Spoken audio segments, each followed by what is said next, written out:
Around the Department of Defense this week. This is your DoD Weekly News Recap.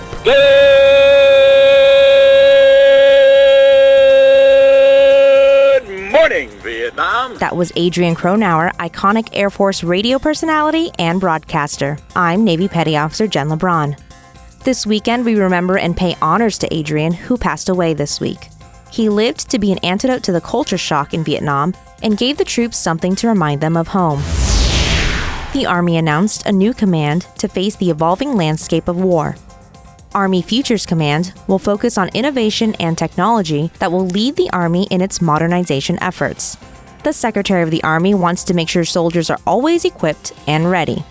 Our vision describes the Army of 2028, one that is ready to deploy, fight, and win decisively against any adversary, anytime, anywhere. This command will work closely with innovators, academia, and businesses to develop ideas to modernize weaponry, fighting vehicles, air support vehicles, and communications networks.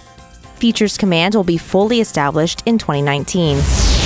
Secretary Mattis traveled through Europe, stopping in Croatia and Norway this week. Mattis praised the highly successful NATO summit in Brussels and made clear that the U.S. will continue to strengthen alliances and partnerships in the region. In Norway, he commended their commitment to global peace and security. Central Command's Army General Joseph Vattel spoke about operational successes in Afghanistan.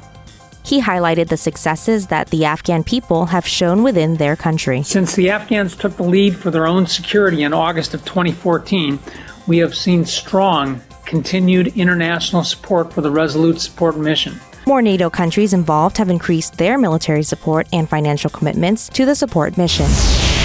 For the first time in the Defense Department, we're using human performance monitoring, data collection systems, and specialized recruiters to train the next generation of battlefield airmen.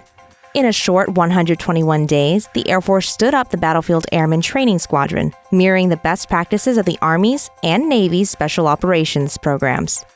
The squadron is using cutting-edge technology systems that include a 55,000 square foot smart gym, where trainees wear harnesses that track data analytics to reduce injuries during training. The squadron's dietitian is even working with Google to implement an automated process to determine optimal food consumption and calorie burn. Coaches and staff at the squadron are also using technology to track omega waves, accessing the central nervous system and finding optimal windows of trainability in endurance, speed, power, and strength.